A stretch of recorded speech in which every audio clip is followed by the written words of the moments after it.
Slant height निकाल सकते हैं। और मैंने तुम्हें पाइथागोरन ट्रिपलेट भी सिखाई थी कि किस तरह से कोई पाइथागोरन ट्रिपलेट हो सकती है फटाफट से। मतलब अगर आप नहीं चाहते हैं कि सपोज कीजिए कि मतलब एकदम से निकालना हो आपको, तो बड़ी आसानी से आप निकाल सकते हैं कि वो नंबर कौन सा होगा जिसका मतलब पिछली क्लास में हम लोग सीख रहे थे। और क्या सीख रहे थे? पाइथागोरन ट्रिपलेट हम लोगों ने सीखा था।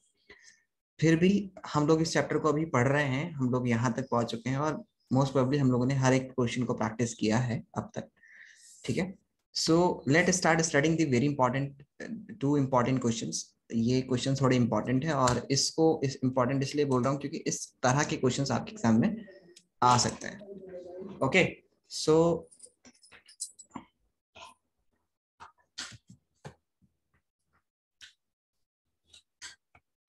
Wait a minute. मैं इसको स्क्रीन पर ले लेता हूँ फिर स्टार्ट करते हैं। Tanishka, how was your report बेटा?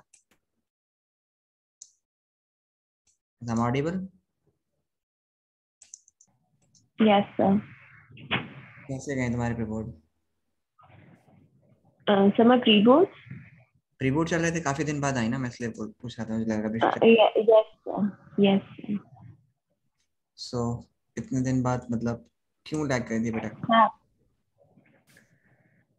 हम्म, इज देयर so इम्पोर्टेंट? मेरे pre-boards ठीक है ना. I was not well, so इसलिए मैंने classes नहीं ली पिछले week.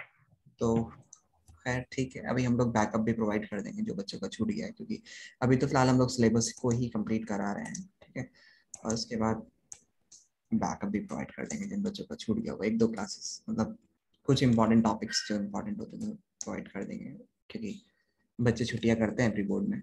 लेकिन कोशिश ये किया गया जी की जाए हमेशा कि मतलब क्लासेस छूटे ना कभी भी। ओके, तो चलिए फटाफट से हम लोग करते हैं questions. And we were here, एक मिनट। आज हम लोग को ये दो क्वेश्चंस बहुत इंपॉर्टेंट है और इन दो को हम लोग को अच्छे से सॉल्व करना है। ओके,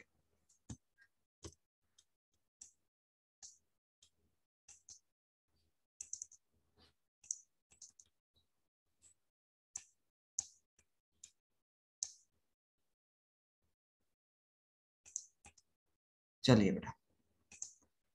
अभी हमारे पास क्वेश्चन है आपके सामने स्क्रीन पर और इसको हम लोग को सॉल्व करना है। तो इस तरह के क्वेश्चंस को हम लोग कैसे सॉल्व करेंगे? सबसे पहले क्वेश्चन को पढ़ते हैं और समझने की कोशिश करते हैं क्वेश्चन में क्या कहा जा रहा है। और इस तरह के क्वेश्चन एग्जाम में आते हैं, तो इसलिए इसको करना बहुत इंपॉर्टेंट है। आप भी प्रैक्टिस की जाए घर पे एक बार और। तो वाटर है हमारे पास, ठीक है। सोचने से समझिएगा, मतलब ये ना, ये जो चैप्टर है ये प्रैक्टिकल बेसिस पे ज्यादा इंपॉर्टेंट है कि आप सोचें। सोचने में आपका आंसर ज्यादा सही आएगा एज कंपेरिजन टू आप डायरेक्ट, मतलब अपने आंसर की अप्रोक्सीमेशन वैल्यूज आपको पता होनी चाहिए कि क्या आपका आंसर हो सकता है क्या नहीं हो सकता है, उसके हिसाब से आपको सोचना पड़ेगा। चलिए, तो सबसे पहले हमें दे रखा है वाटर किसी एक कैनाल में जो कि 6 मीटर वाइड है और 1.5 मीटर डीप है। ठीक है, एक कोई कैनाल है। कैनाल होगी जिसको डीप और मतलब वाइड बताया गया है, तो उसको आप क्यूबाइडली समझेंगे। ठीक है, उसको आप ट्रापेजियम नहीं समझेंगे, क्योंकि कैनाल ज्यादातर ऐसे होती है, ऐसे होती है, मतलब ऐसे पानी आ रहा होता है उसमें। लेकिन ट्रापेजियम नहीं, इसमें ट्रापेजियम की बात नहीं चल रही है यहाँ पर, सिंपल सी ट्रापेजियम का वॉल्यूम कभी नहीं इसमें। और ट्रापेजियम जो होती है मतलब एक 2D फिगर होती है। यहाँ पर हम लोग क्यूबाइडल की बात कर रहे हैं। तो यहाँ पर बोला है कि कैनाल जिसका 6 मीटर वाइड है और 1.5 मीटर डीप है। तो अगर 1.5 मीटर डीप है कोई चीज, ओके, और 6 मीटर वाइड है, तो हम लोग लिख लेते हैं कि कैनाल के लिए जो भी है ये, तो ये 6 मीटर वाइड है, मतलब वाइड मतलब ब्रेथ मान लेते हैं इसकी। ओके, और डीप मतलब हाइट मान लेते हैं। एक तरह से डीप जब गहराई को रिप्रेजेंट करता है, तो उसके लिए हम लोग इसको डीप मान लेते हैं। In the is flowing with speed of 10 kilometre per hour. अब देखो इसमें तुम्हें लेंथ नहीं दे रखी, ठीक है, लेकिन क्या दे रखी है? स्पीड। अब आपको पता है सिंपल कि डिस्टेंस जो होता है वो speed upon speed into time होता है। ठीक है, distance is equals to speed into time. ये सिंपल सा फॉर्मूला है। तो अगर स्पीड हमें किलोमीटर पर आवर में दे रखी है और उसको मैं मल्टीप्लाई कर दूं 30 मिनट्स, 30 मिनट्स को बोल रहा है, तो 30 मिनट्स मतलब मैं उसका टाइम से मतलब मल्टीप्लाई कर दूं, तो आई विल गेट दी मुझे डिस्टेंस मिल जाएगा। तो इसमें कोई घबराने वाली बात नहीं है कि बच्चे सोचेंगे पता नहीं कि किलोमीटर पर आवर के हिसाब से क्या दे रखा है स्पीड, और ये 30 मिनट क्या टाइम आ गया, क्या हो गया, टाइम और स्पीड दे रखा है, मैथमेटिक्स कर रहे हो आप, सिंपल लगाइए speed is equal to distance upon time, तो time is equal to distance upon speed, distance upon distance in speed. अब सोचो कि एक क्यूबाइड है, पहले हम लोग निकाल लेते हैं कि 30 मतलब कितना पानी उसके अंदर फ्लो हो जाएगा। अब जरा ध्यान समझिएगा कॉन्सेप्ट इस क्वेश्चन का, कि स्पीड आपकी 10 किलोमीटर पर आवर, तो अगर 10 किलोमीटर पर आवर है तो टाइम को भी आपने किलोमीटर में लिया है, तो डिस्टेंस आपका जो आएगा वो किलोमीटर में आएगा, लेकिन टाइम को आप 30 मिनट पे लिख सकते हैं यहाँ पर, क्योंकि यहाँ पर आवर दे रखा है, तो आपको सेम यूनिट में टाइम को भी करना पड़ेगा, टाइम मतलब should be in the R, तो 30 मिनट्स का मतलब होता है half hour, half an hour, तो that would be 5 kilometre. So if in order to convert this one in metre, क्योंकि ये भी मीटर में दे रखा है, तो मैं लिख सकता हूँ कि लेंथ यहाँ पर हमारे पास हो जाएगी 5000 मीटर। अब सोचो कि हमारे पास कोई एक क्यूबॉइड है, या कोई एक क्यूबॉइड है, वो उसकी लेंथ जो आपको दे रखी है वो एक 5000 मीटर की लेंथ दे रखी है, ठीक है। कोई एक क्यूबॉइड है जिसकी लेंथ आपको 5000 मीटर गिवन है। ये कैनाल समझ लीजिए ऐसे, इसके अंदर पानी भरा हुआ है, और ये कैनाल जो है वो 5000 मीटर लंबी है, 5000 मीटर लंबी है, और इसकी जो ब्रेथ है वो आपको दे रखी है कितना, 6 मीटर, और इसकी हाइट आपको गिवन है दैट इज 1.5 मीटर। अब ये पूरा एक टैंक समझ लीजिए कि इस वक्त ये एक टैंक है, ठीक है, मतलब आधे घंटे तक पानी चलेगा, तो इसका मतलब सपोज कीजिए मैंने यहाँ से जैसे स्टार्ट किया,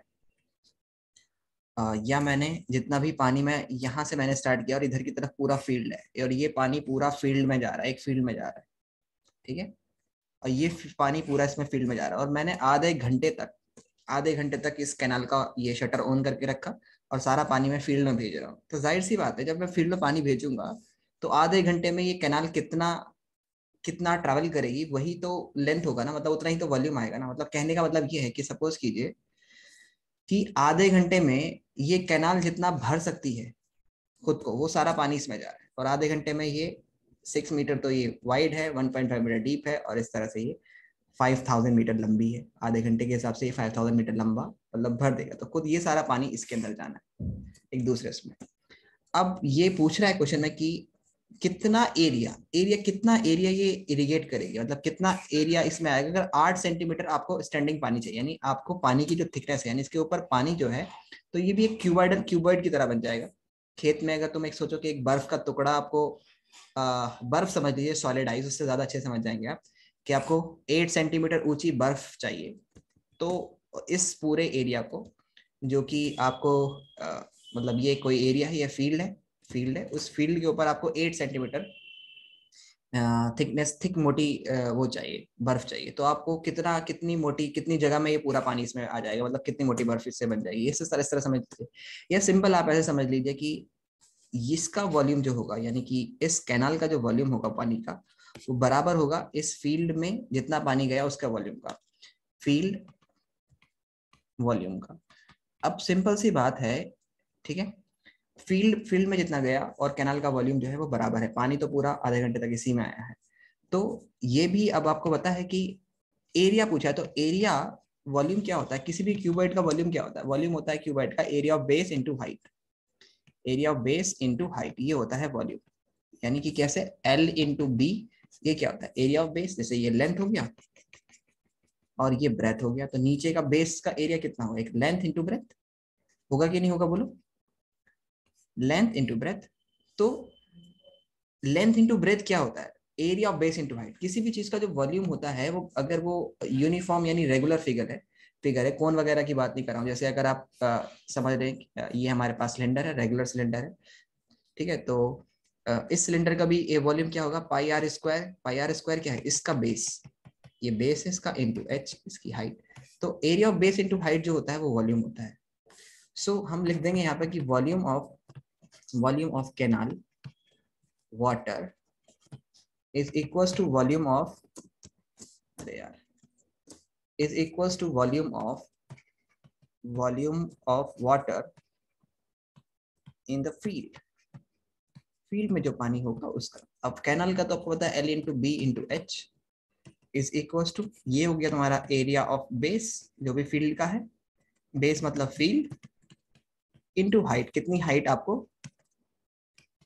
कितनी हाइट तक पानी आपको चाहिए। तो 8 सेंटीमीटर उसने बोला है, 8 सेंटीमीटर। तो 8 सेंटीमीटर क्योंकि सारी यूनिट मीटर्स में है, तो इसको भी आप किस में कन्वर्ट करेंगे, हाइट को, that you have to convert it into the metres. तो L into B into H आपको करना है, तो कैसे करेंगे, लेंथ आपको गिवन है 5000, ये आपने निकाला, आपको गिवन नहीं थी लेकिन आपने डिस्टेंस की, मतलब डिस्टेंस निकाला स्पीड इंटू टाइम करके, और ब्रेथ आपको गिवन थी 6 मीटर, और हाइट आपको गिवन थी 6 मीटर इंटू हाइट थी आपको 1.5 मीटर, ठीक है।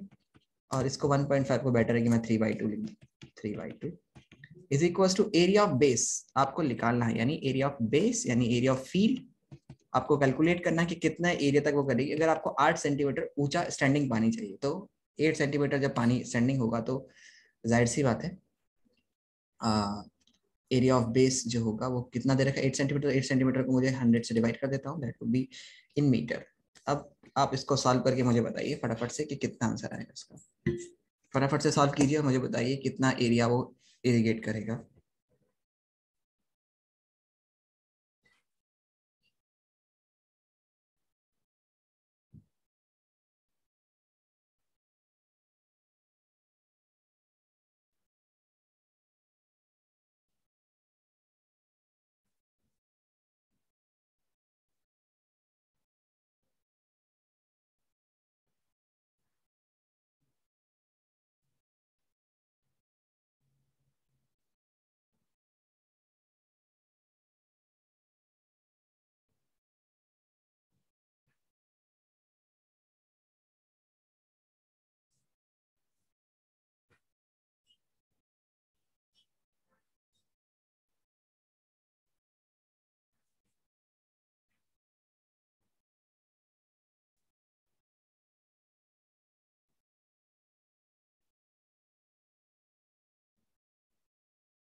बोलिए आंसर कितना है बेटा,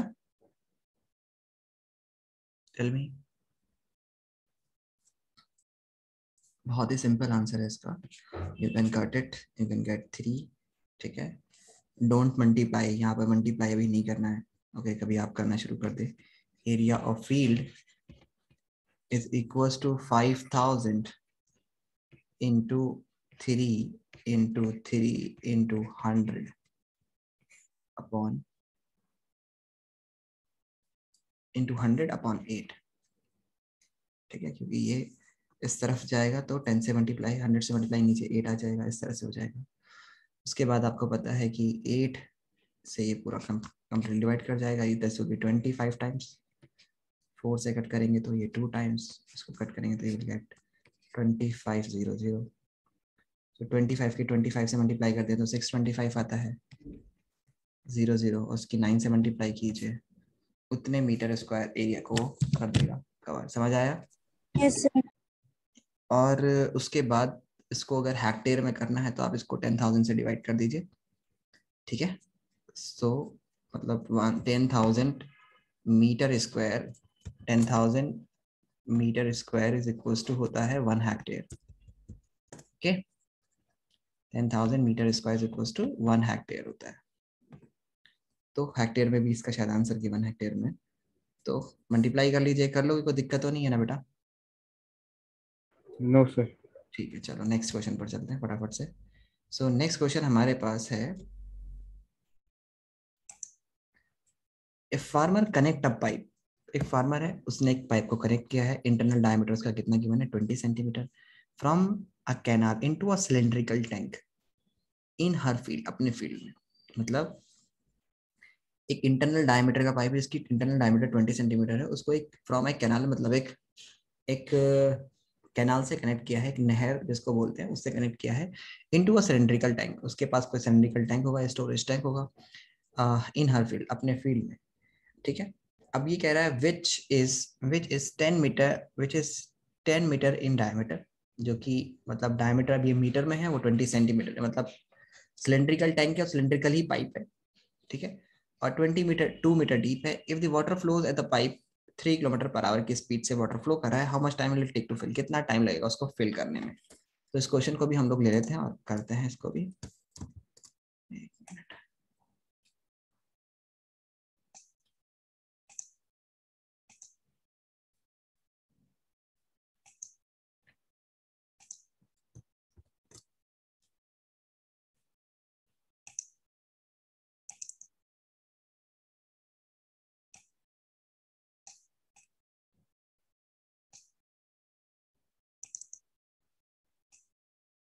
चलिए, सो अभी हमारे पास ये क्वेश्चन है, फार्मर है हमारे पास, और वो फार्मर का जो पाइप है, मतलब इंटरनल डायमीटर 20 सेंटीमीटर दे रखा है from a canal into a cylindrical tank. Okay, तो जाहिर सी बात है एक पाइप है, इसमें इंपॉर्टेंटली आपको ये समझ लेना है कि थोड़ी सी परेशानी और जहन से समझोगे तो जरा आसानी से समझ जाओगे इस चीज को। भाई पाइप भी तो एक एक वेसल है ना, पाइप भी तो एक वेसल है, पाइप के अंदर भी तो वॉल्यूम यानी पानी आ सकता है, ठीक है। अब यहाँ पर ये सपोज कीजिए कि ये एक दूसरा हमारे पास सिलेंड्रिकल टैंक है, और इस सिलेंडर के पाइप से इसमें पानी फ्लो कर रहा है, इसमें पानी फ्लो कर रहा है, ठीक है। ध्यान समझिए, इसका जो स्मॉल रेडियस यानी इसका जो रेडियस गिवन है दैट इज 20 सेंटीमीटर यानी 10 सेंटीमीटर है, या मैं बोल सकता हूँ कि स्मॉल आर की जो वैल्यू है दैट इज 0.1 मीटर। 10 सेंटीमीटर का मतलब 0.1 मीटर। एंड और इसकी हाइट आपको नहीं पता, इसकी लेंथ नहीं पता आपको, you don't know the height, ठीक है। और यहाँ से यहाँ तक का इसको मैं मान लेता हूँ कैपिटल आर, जिसकी वैल्यू आपको गिवन है 10 मीटर डायमीटर है, तो जाहिर सी बात है 5 मीटर हो जाएगा रेडियस, और 2 मीटर डीप यानी हाइट हमारे पास हो गई है 2 meter. 2 meter is height, okay. अब सोचो कि ये तो आपको पता है कि अगर सपोज कीजिए कि मैं मान लेता हूं कि ये पाइप पूरा फुल है, फुल भरा हुआ है, हम उल्टा कर लेते हैं, हम लोग मान लेते हैं कि ये टैंक पूरा पानी से भरा हुआ है, फुल है, और मुझे ये पूरा पाइप का, इस टैंक का पानी इस पाइप के अंदर फिल करना है। और अगर मैं इसको फिल करना शुरू करूं, ठीक है, उल्टा कर लेते हैं हम लोग, पानी छोटे वाले पाइप से टैंक में आ रहा है यानी इससे इसमें आ रहा है, लेकिन हम लोग उल्टा मान लेते हैं थोड़ी देर के लिए, कि मान लेते हैं कि ये पाइप है, ये सिलेंडर है, और इस सिलेंडर से जो टैंक है इससे पानी इस वाले पाइप पे जा रहा है, किस बड़े वाले मोटे इसमें, और ये जो पानी है ये जा रहा है इसमें, ध्यान समझिएगा बेटा, और देखेंगे हम लोग कि कितनी कितनी दूर तक यानी कितनी दूर तक इस ये पाइप को ये फिल कर देगा, मतलब ये पाइप कितना बड़ा होगा, ऐसे हम लोग कितने बड़े पाइप में इस पूरे पानी को भर सकते हैं। भाई भर सकते हैं ना, ये तो पॉसिबल है ना कि पाइप को आप सपोज कीजिए आपने एक ग्लास पानी ले लिया, तो वो तो आपका मुझे लगता है 2 मीटर के 2 मीटर लंबे पानी पाइप के उसमें ही पूरा एक ग्लास पानी आ जाएगा। तो जाहिर सी बात है जितना भी ये पानी होगा, जितना भी ये वाटर इस टैंक के अंदर फुल है, अगर आप इसके अंदर फिल करेंगे तो आप मुझे बताइए कि वो कितनी हाइट यानी कितनी लेंथ, इसको हाइट समझ लो या लेंथ समझ लो, बात एक ही है, कितनी लेंथ तक के पाइप को ये पूरा पानी इसके इस पाइप में आ जाएगा, मतलब कितना बड़ा पाइप हम लोग को चाहिए कि इस टैंक का पूरा पानी इसमें आ जाए। तो इसका सिंपल सा जवाब है कि आप pi small r square h is equals to pi capital r square capital h, ये है। भाई पाई से तो पाई कैंसिल हो जाएगा, ठीक है। तो अभी हम लोग हाइट निकाल लेते हैं कि इस हाइट की वैल्यू क्या होगी, ठीक है, कितनी दूर तक के उसमें ये पानी आ जाएगा। तो हम लोग ले लेते हैं कि आर स्क्वायर की वैल्यू आपको 0.1 into 0.1 into H is equal to capital 5 into 5 into 2। समझ आया? बोलो समझ आया कैसे हुआ ये? Yes sir. नाउ अभी हम लोग क्या करते हैं, इसको एक डेसिमल यहाँ से एक डेसिमल से लाके you can take the 10 as common 100। अब हमारे पास सिर्फ 100 है नीचे, और ये 1 इंटू 1 तो 1 ही हो जाएगा, तो h बचा।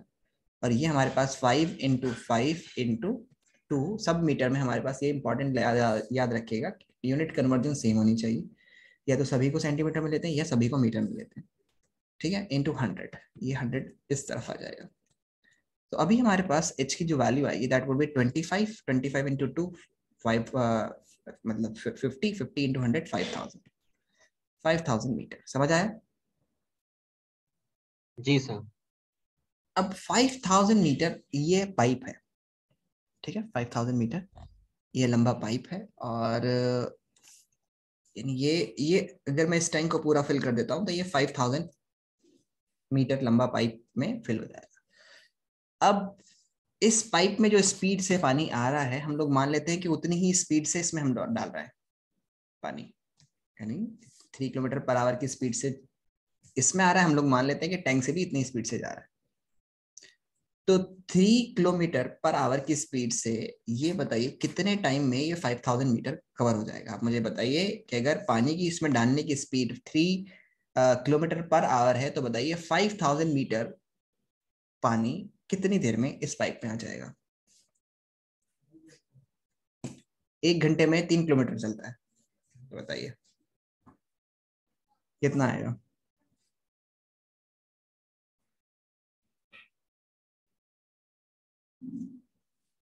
फटाफट से निकालिए। Time is equal to distance upon speed, और डिस्टेंस को मीटर में लिया तो स्पीड को भी आप किलोमीटर पर आवर में करेंगे, मतलब इसको इसको आप किलोमीटर में कन्वर्ट कर लीजिए, ज़्यादा अच्छा रहेगा कि h is equal to 5 kilometer, तो फिर आपका टाइम जो है वो आवर में आ जाएगा।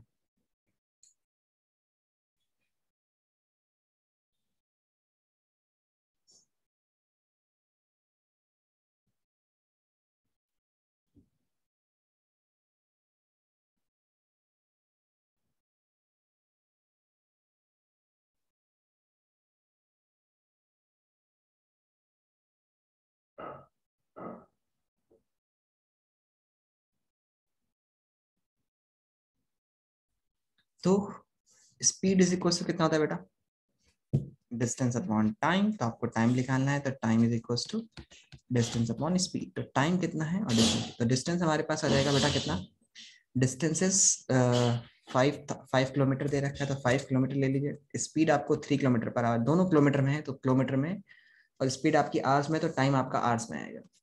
ठीक है, तो 5/3 आवर्स आप मान लीजिए, या आप इसको मिनट्स में कन्वर्ट करना चाहे तो आप इसको मिनट्स में भी कन्वर्ट कर सकते हैं। 5/3 इंटू 60 कर दीजिए, तो दैट वुड बी, इसको आप करेंगे तो you will get 20, you will get 100 minutes, sorry 50 कहाँ से आ गया, 5 था ना। 5/3 इंटू 60, तो यू विल गेट 20, तो 5 you will get 100 minutes. 100 minutes को आप कन्वर्ट कर सकते हैं कि 1 our and 40 minutes, 1 our and 40 minute. समझ आया, गॉट इट, यस सर। पक्का समझ आया। Yes sir. सर जी बोलिए, हेलो। रिपीट कर लीजिए सर, नहीं है।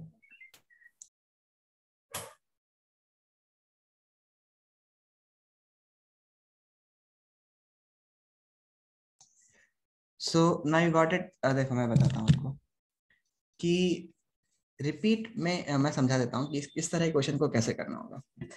भाई एक पाइप है, अब आप सोचिए कि इस पाइप को आप एक ऐसा वेसल समझिए जो बहुत बड़ा वेसल है, 5 किलोमीटर लंबा वेसल है, ठीक है, और उस वेसल को आप इसमें खाली कर देंगे, यानी ये 5 किलोमीटर लंबा पाइप है, इसका डायमीटर आपको 10 सेंटीमीटर दे रखा है, सॉरी 20 सेंटीमीटर गिवन है। तो अगर आप इस 5 किलोमीटर लंबे पाइप को इसमें खाली करेंगे, ये पूरा टैंक पूरा भर जाएगा, इतना पानी आ जाएगा इसमें। समझ आया। तो हमें सबसे पहले प्रॉब्लम जो होती है वो हाइट से लेकर के होती है, हाइट से लेकर के होती है कि ये कैसे होगा, कि भाई हमने मान लिया कि वॉल्यूम इस पाइप का जितना होगा, ये वॉल्यूम इस पाइप का जितना भी होगा पानी का, मैंने इसको, आप ये मत सोचिए कि इसके अंदर पानी चल रहा है, अगर आप पानी चलते हुए देखेंगे तो फिर दिक्कत करेंगे। ये सोचिए कि ये एक पाइप है, बहुत बड़ा पाइप है, और उस पाइप के अंदर पानी भरा हुआ है, और उस पाइप को आप खाली कर रहे हैं किसी एक टैंक के अंदर। ठीक है, तो इस पाइप का पूरे का वॉल्यूम जितना भी ये बड़ा लंबा पाइप है और ये टैंक, सिलेंड्रिकल टैंक का वॉल्यूम बराबर होगा। तो यहां हमने इक्वेट कर दिया, इसमें हाइट आपको नहीं गिवन थी, तो आपने क्या किया, हाइट निकाली, पाई से पाई कैंसिल करा, आर दे रखा था इसमें, दोनों में आर और एच दे रखा, तो आपकी जो हाइट आई वो कितनी आई, या लेंथ जो इस पाइप की थी वो कितनी आई, दैट वुड बी 5000 मीटर आई। तो मतलब अगर ये पाइप 5000 मीटर लंबा है, ठीक है, तो और ये पूरा पानी से भरा हुआ एंड टू एंड, तो अगर मैं एक एंड से पानी को खाली करना शुरू करूं इस पाइप में, इस टैंक में, तो ये पाइप, इस टैंक पूरा फुल हो जाएगा, फिर कंप्लीटली फिल हो जाएगा। तो अगर ये एंड कंप्लीटली फिल हो जाता है, ठीक है, अगर ये एंड कंप्लीटली फिल हो जाता है, तो एक मिनट, ठीक है, अगर ये एंड कंप्लीटली फिल हो जाता है, मतलब पूरा एक एंड से खाली करता हूँ, इसमें पूरा आ जाता है, ये पानी भर जाएगा। तो अभी मैंने देखा कि मेरे पास 5000, मुझे 5000 मीटर लंबा पाइप चाहिए। अब 5000 मीटर लंबा पाइप तो मैं लाऊंगा नहीं भाई, तो पानी के एक एंड से हमने लगा रखा है, उसमें पाइप आ रहा है और उससे हम लोग इसके अंदर भर रहे हैं। अब उसमें कह रखा है कि 3 किलोमीटर पर आवर की स्पीड से, 3 किलोमीटर पर आवर की स्पीड से इसमें आ रहा है। तो बताइए 5000 मीटर डिस्टेंस इस पाइप में कितनी देर में आ जाएगा? बस यही टाइम आपको निकालना है। जो आपने हाइट निकाली थी 5000 मीटर, अगर मैं एक एंड से, छोटा सा ही पाइप है मेरे पास, अब मैं सोचो कि मेरे पास छोटा पाइप है और उस पाइप को मैं पानी किसी एक बड़े सोर्स से या कैनाल वगैरह से इसको कनेक्ट कर रखा है और इस पाइप में आ रहा है, लेकिन इस पाइप में जो पानी आ रहा है वो 3 किलोमीटर पर आवर की स्पीड से आ रहा है, यानी पानी जो है उसकी लेंथ 3 किलोमीटर पर आवर की स्पीड से आ रही है। तो बताइए 5000 मीटर ये अगर मुझे चाहिए होता तो ये कितनी देर में फिल होता? मतलब इस कैनाल से अगर मैं 3 किलोमीटर पर आवर की स्पीड से इसको इसको भरना शुरू करूँ, इस पाइप को, तो 5000 मीटर या 5 किलोमीटर ये कितनी देर में इसमें आ जाएगा, यानी इसमें से पानी जो आना शुरू होगा कितनी देर में आ जाएगा। और फिर जैसे ही आएगा मैं इसको ब्लॉक कर दूंगा और ये पूरा खाली कर दूंगा इसमें। समझ में आ रहा है क्या कहना चाह रहा हूं मैं? Yes sir. जी सर। तो इस तरह से आपको ये क्वेश्चंस को अटेम्प्ट करना है कि दोनों का वॉल्यूम समझ लिया, हाइट निकाल लीजिए और हाइट निकालने के बाद या लेंथ निकालने के बाद उसको डिवाइड कर दीजिए। पिछले वाले क्वेश्चन में भी ऐसे ही करना था। पिछले वाले क्वेश्चन में भी आपको जो आपको लेंथ नहीं दे रखी थी, हाइट और लेंथ और ब्रेथ, मतलब सॉरी ब्रेथ और हाइट आपको गिवन थी कैनाल की, आपने लेंथ निकाली। कैसे निकाली लेंथ? क्योंकि इस कैनाल के अंदर स्पीड दे रखी थी कि भाई इतनी स्पीड से इसमें पानी फ्लो कर रहा है। तो बताइए अगर 30 मीटर तक इस कैनाल के अंदर पानी चलेगा, यहाँ से मैं पानी लेता हूँ, इसका यहाँ पे सपोज की एक शटर लगा हुआ है, इसको मैंने ओपन कर दिया, तो 30 मीटर तक ये पूरा ऐसा सॉलिड आइस समझ लो कि एक सॉलिड आइस समझ लो कि एक कैनाल जमी हुई है पानी से, बर्फ से, और इसके अंदर 30 सेकंड तक पानी निकल रहा है, बर्फ जमा हुआ पानी निकल रहा है। तो कितना कितना वॉल्यूम निकलेगा भाई? जितना ये इसकी शेप होगी उतना ही तो निकलेगा ना। 30 मीटर लेंथ उतनी आ जाएगी 5000। बोलो लेंथ और ब्रेथ तो, सॉरी ब्रेथ और हाइट तो सेम रहेगी ना बर्फ की, लेकिन लेंथ कितनी होगी अगर 30 मीटर तक, 30 मिनट तक अगर मैं निकालता रहूं तो इसको, दैट वुड बी 5000 मीटर ना। अगर 10 किलोमीटर पर आवर की स्पीड से पानी फ्लो कर रहा है तो 5000 मीटर किस में जाएगा? 5 किलोमीटर 30 मिनट में जाएगा। अब उसको सोचो कि वो मैंने आइस को मेल्ट कर दिया और उस आइस को मेल्ट करके मैं इस फील्ड में डाल रहा हूँ, तो उस आइस का, मेल्टेड आइस का जो वॉल्यूम होगा वो इस फील्ड के वाटर के बराबर होगा।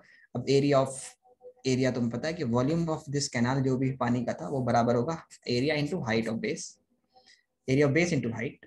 बेस, एरिया ऑफ बेस को मैं तुम्हें समझा था कि किसी भी चीज का वॉल्यूम जो होता है वो area of base into height होता है अगर रेगुलर फिगर है तो।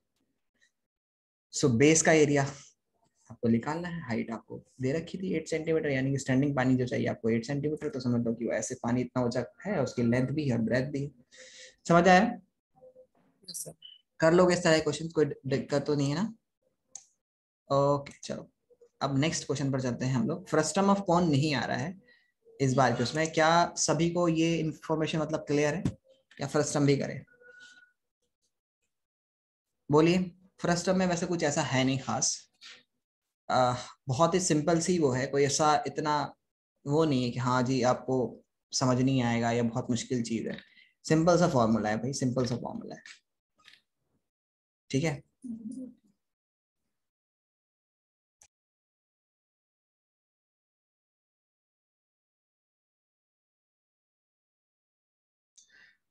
ओके समझ आया बेटा? Got it? Yes sir. चलो तो फर्स्ट हम कर ले या छोड़ दें? चलो एक बार हम लोग देख लेते हैं सीबीएसई में सिलेबस में क्या क्या है। इसमें कट तो नहीं किया गया है ये वाला पोर्शन, ठीक है। तो एक बार हम लोग ऊपर ऊपर का ले लेते हैं। मतलब ऊपर ऊपर का मतलब ओवरव्यू, मतलब ऊपर ऊपर का, ज्यादा डीप में नहीं, बस ऊपर ऊपर का बता दीजिए। चलो ऊपर ऊपर देखो, इसमें कुछ ऐसा वो नहीं है, सिंपल सा फॉर्मूला है और 2-3 ही फॉर्मूले हैं। ये वॉल्यूम ऑफ फ्रस्टम क्या होता है? देखो वॉल्यूम ऑफ फ्रस्टम 1/, देखो कोन, कोन को कट किया हमने, जब कोन को अगर हम लोग कट कर लेते हैं और कट करने के बाद, कट कर लिया सपोज कीजिए, तो वो आपको एक ऐसे बकेट टाइप दिखाई देगा, या तो आप इसको उल्टी बकेट समझ लीजिए, सीधी बकेट समझ लीजिए, जैसा भी आपको समझे, टेबल लैम्प की तरह हो गया कुछ इस तरह से दिखाई देगा। तो इसका जो कोन का वॉल्यूम क्या होता था 1/3 पाई r स्क्वायर h होता था।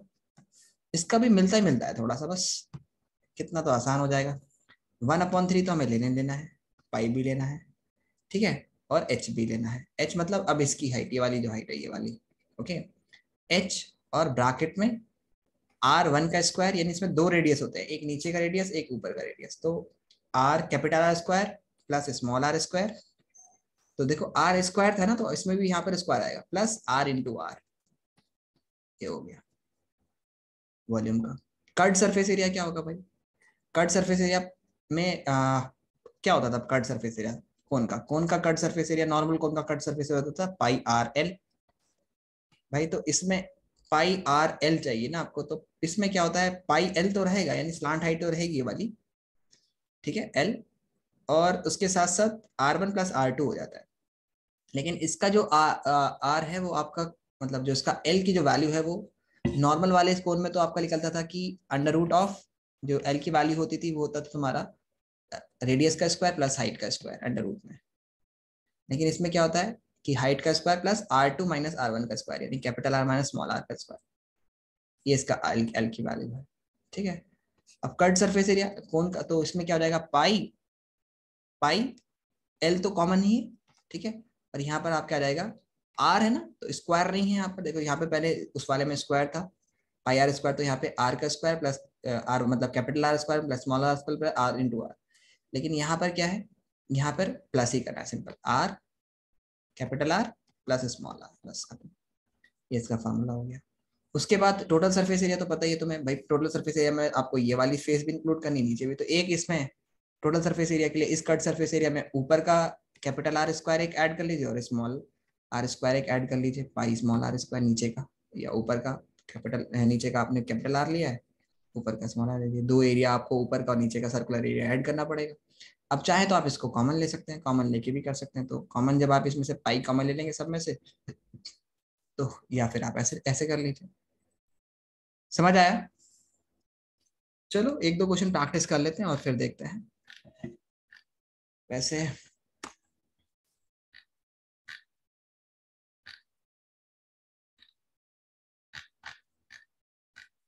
सिंपल सा वही फॉर्मूला है, वही है सब कुछ, कोई ऐसा रॉकेट साइंस नहीं है इसमें कि आपको बहुत मुश्किल होगी, एक ही एक्सरसाइज है इसमें, ठीक है।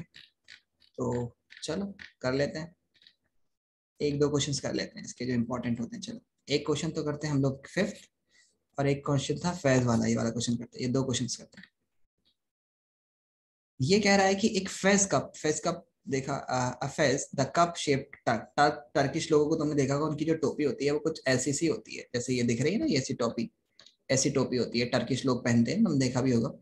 इन a shape like of frustum of cone की है, if the radius of the open side, यानी जो यहाँ से ऊपर से खुली हुई है, is 10 centimetre, and the radius of upper base, यानी जहां से पहनने की है वो तो है 10 सेंटीमीटर, और अपर बेस उसका जो है दैट इज 4 सेंटीमीटर आपको गिवन है। Radius of upper base is 4 centimetre and it's slant height is 15 centimetre, उसकी स्लांट हाइट आपको 15 सेंटीमीटर दे रखी। फाइंड द एरिया, मतलब कितना मटेरियल चाहिए होगा उसको बनाने के लिए, यूज फॉर मेकिंग इट, ठीक है। तो अब जाहिर सी बात है, कैप में ऊपर से तो कवर्ड होती है ना, नीचे से कवर्ड नहीं होती, तो इसमें आपको कट सरफेस एरिया निकालना पड़ेगा, प्लस ऊपर का बेस का एरिया इसमें ऐड करना पड़ेगा, यानी पाई स्मॉल r स्क्वायर आपको ऐड करना पड़ेगा और आंसर आ जाएगा। तो एक बार मैं इसमें आपकी हेल्प कर देता हूँ, अगली मतलब अगला क्वेश्चन आप खुद से कीजिएगा। चलो मैं ये वाला क्वेश्चन कर लेते हैं, एक मिनट में इसको ले लेता हूँ स्लाइड्स पे।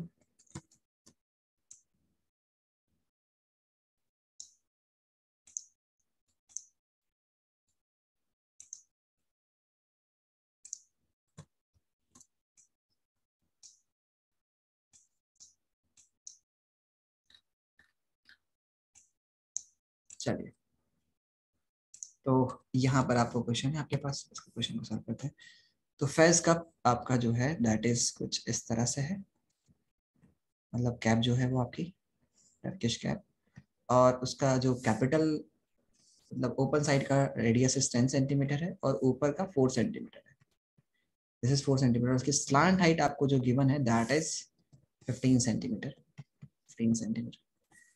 Find the area of the material required for making, कितना एरिया इसको चाहिए होगा उसको बनाने के लिए। तो कौन सा इसमें रॉकेट साइंस हो गया, आपको जो इसका कैप का जो एरिया होगा, area of cap is equals to curved surface area plus area of top, तो पाई पाई आर, देखो पाई आर एल होता है, ठीक है, तो पाई आर एल, तो यहाँ पर कितना हो जाएगा पाई आर एल जो है, सॉरी पाई एल ब्रैकेट में capital r plus small r plus area of top कितना होगा, that will be pi small r square, that will be, you can take the pi as common, नहीं तो छोड़ो मत लो, 22/7 इंटू एल आपको given है दैट इज 15 प्लस ब्रैकेट में 15 और ये small r plus capital r आपका 14 हो जाएगा, तो 14 में डायरेक्ट लिख देता हूँ, चलो लिख ही देता हूँ, 10 + 4 plus 22/7 into 4 into 4, so you can write it 14, 22/7 आप दोनों में से कॉमन ले लीजिए, तो जाएगा 15 इंटू 14, 15 इंटू 14 प्लस 16, ठीक है, 15 इंटू 14 प्लस 16, समझ आया, समझ आया बेटा? Yes sir. ओके, अब क्या करोगे, 15 की मल्टीप्लाई करो 14 से, तो इसमें आप कर सकते हैं 30 इंटू 7, 7 3 21, 210, ठीक है, तो ये हो गया तुम्हारा 210 प्लस 16, यानी ये हो जाएगा आपका दैट विल बी 6 2 226, तो 22/7 इंटू 226, एक बार चेक कर लो कि 7 से डिविजिबल है कि नहीं, नहीं है 7 से डिविजिबल, ठीक है, तो कोई बात नहीं, नहीं है तो कट कर लो 7 से, 7 1 जा 7 3 जा 21, फिर 7 2 जा 14, कितना 2.07, 3 जा 21, 20 बैठ रहा है, okay, so that you can write it simple, 7 3 जा तो 32.3, इसकी आप 22 से मल्टीप्लाई कर लीजिए, तो दैट विल बी 643 और एक डिजिट पर डेसिमल आ जाएगा सिंपल सा, that will B 3 7 and this will be 10 7 707.3, कितना आंसर आया चेक करो बेटा एक बार,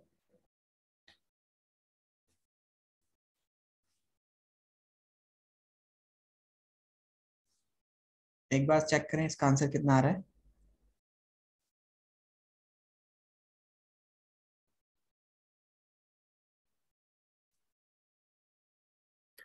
सर फ्रैक्शन में दिया हुआ है। कितना है फ्रैक्शन में, सर फ्रैक्शन में 7 10 होल 2/7, 7 10 होल 2/7। 2/7, 710 होल ना, 710 होल 2/7, हाँ तो 710 आ रहा है, हमारा जो है वो आ रहा है 707.3, तो इतना ही अप्रोक्सीमेटर चल जाता है, इतना मतलब थोड़ा बहुत डिफरेंस चल जाता है क्रिया में, समझ आया, उन्होंने 3.14 लिया होगा पूरा वैल्यू और फिर उसकी मल्टीप्लाई की होगी, तो उतना चल जाता है, कोई इशू नहीं है उसमें, गॉट इट, यस सर।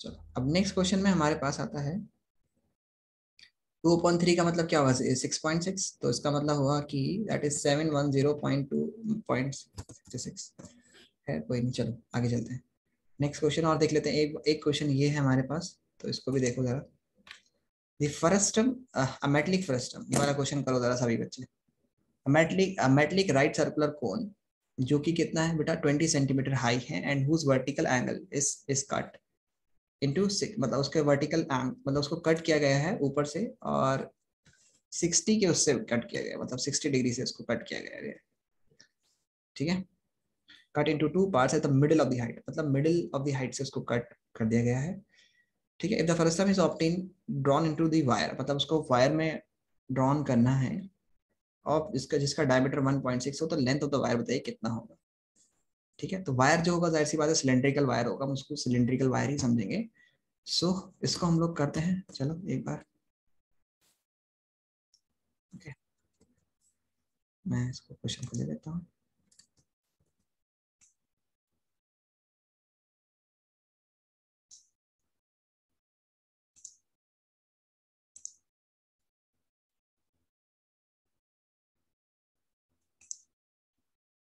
एक बार खुद से ट्राई कीजिए, मैं बता देता हूँ कैसे होगा, ठीक है, और फिर इसको करने के बाद खुद से ट्राई कीजिएगा बेटा।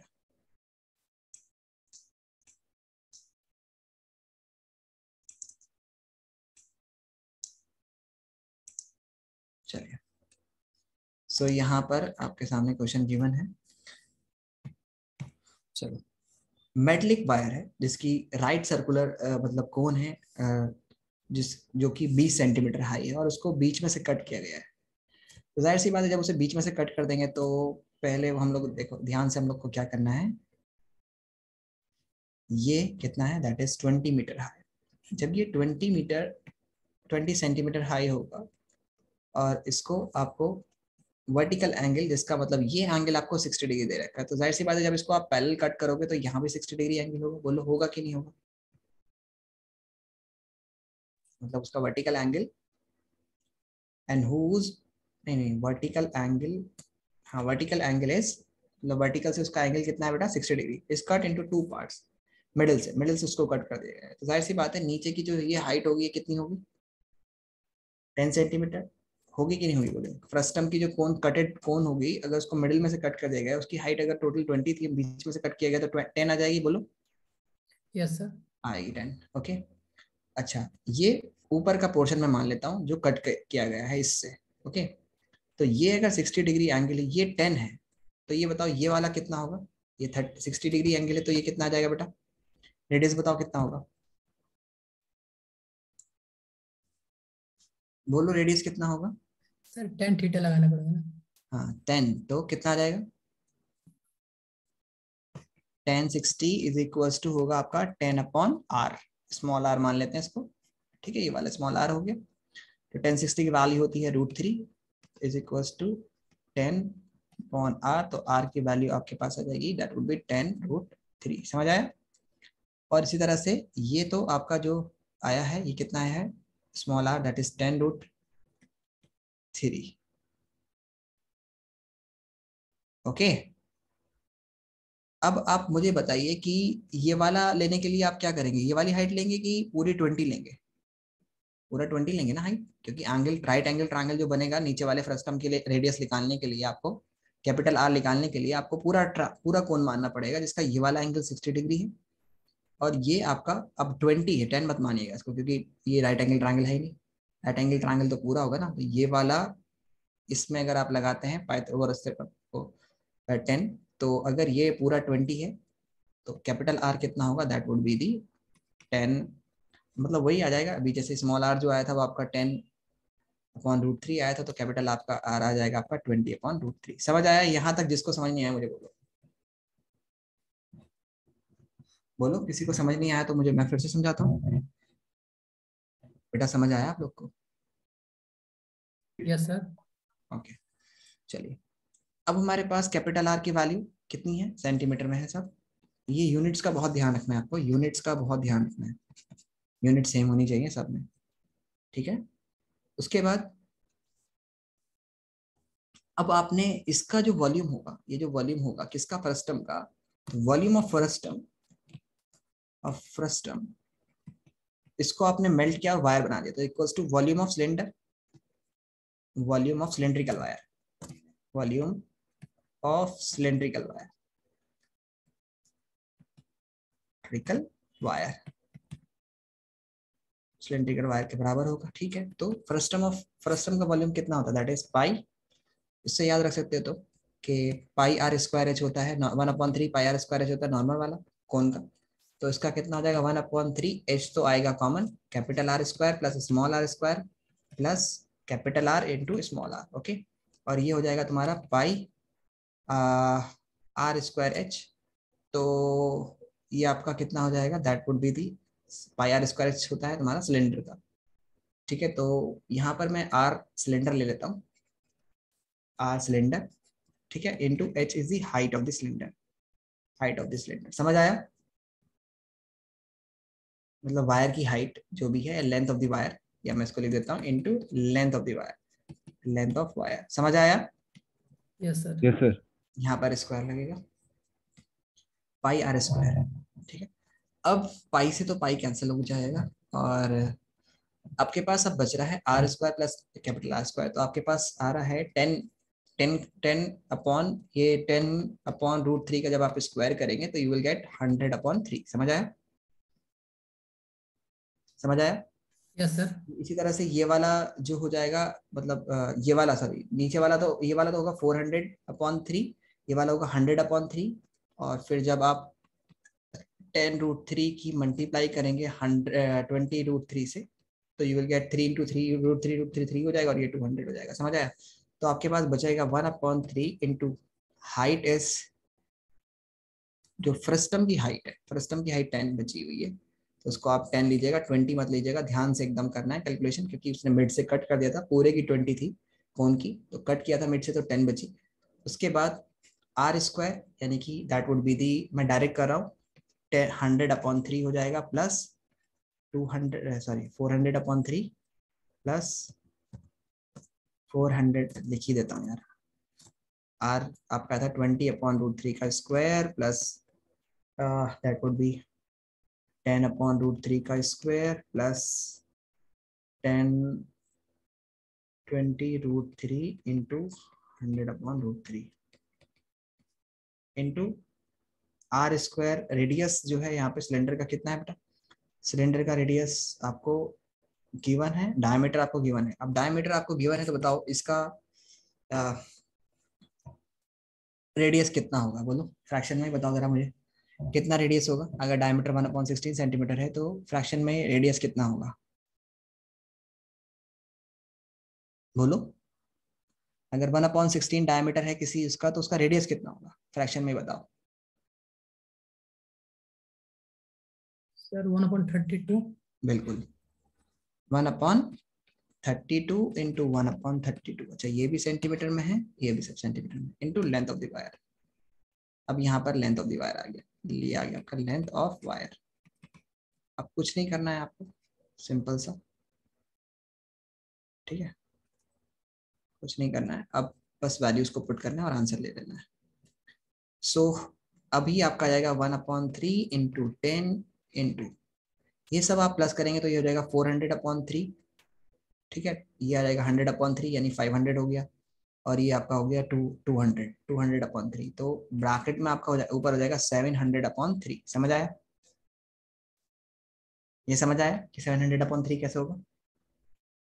400/3 प्लस 100/3 500/3 हो गया, प्लस 200/3 यानी 700/3 इज इक्वल्स टू 1/32। किसी की भी मल्टीप्लाई नहीं करनी है, कभी 32 इंटू 32 करने बैठ जाओ, बहुत मुश्किल हो जाएगा, नहीं तो फिर length of wire, length of wire.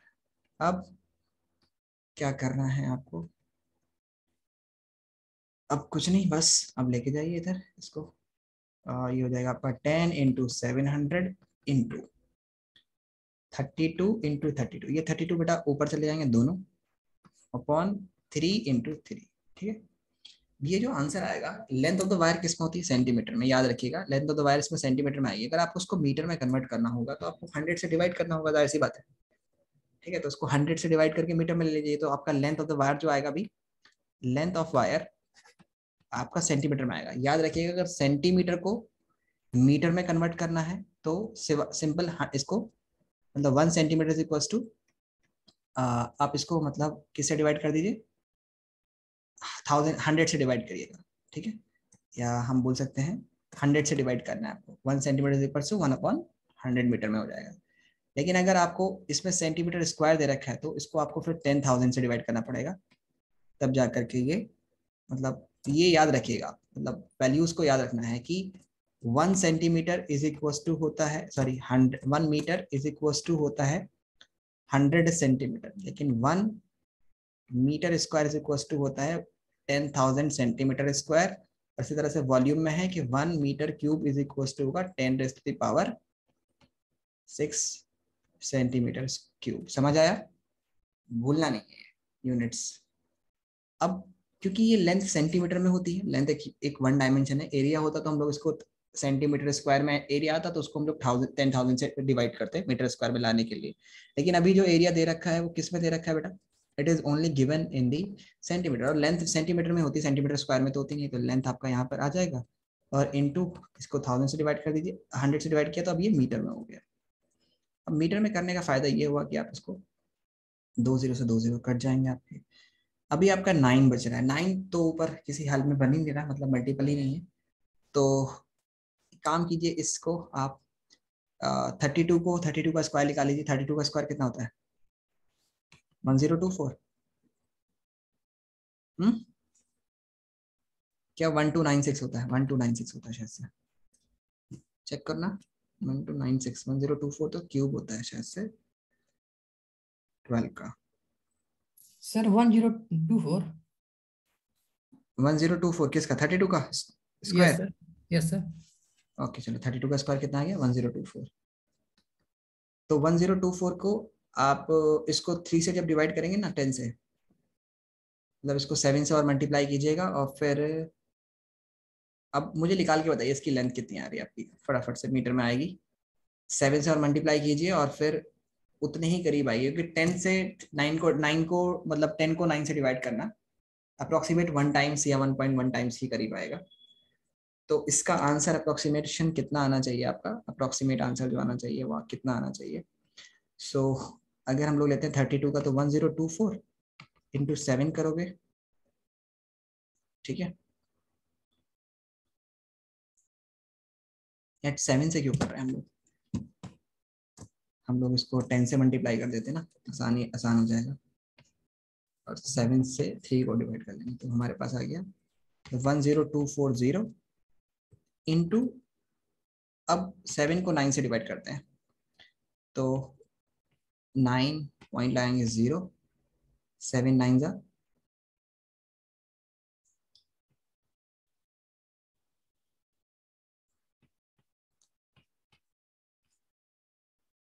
9 7 63, बचा कितना? 7, डेसिमल आ गया 0.77 आ जाएगा। Okay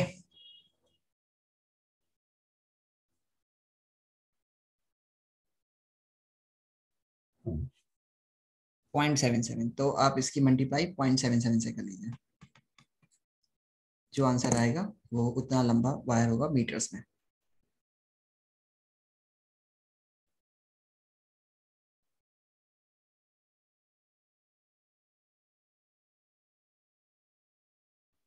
one 1024 into 0.77, that is 788.4 meters। Check करो इसका आंसर बेटा यही है क्या?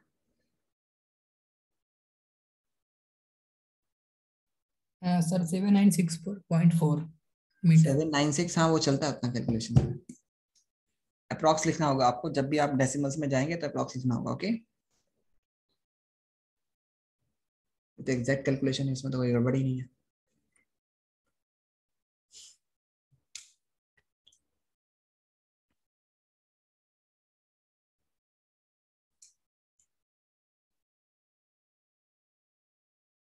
चलिए, तो अभी हमारे पास ये क्वेश्चन हो चुके हैं, तो आई होप तुम्हें ये चीजें समझ में आई होंगी। आएगी नहीं आई ये बताइए मुझे। फर्स्ट टर्म में फॉर्मूला याद रखना है बस, और कुछ नहीं करना है। ओके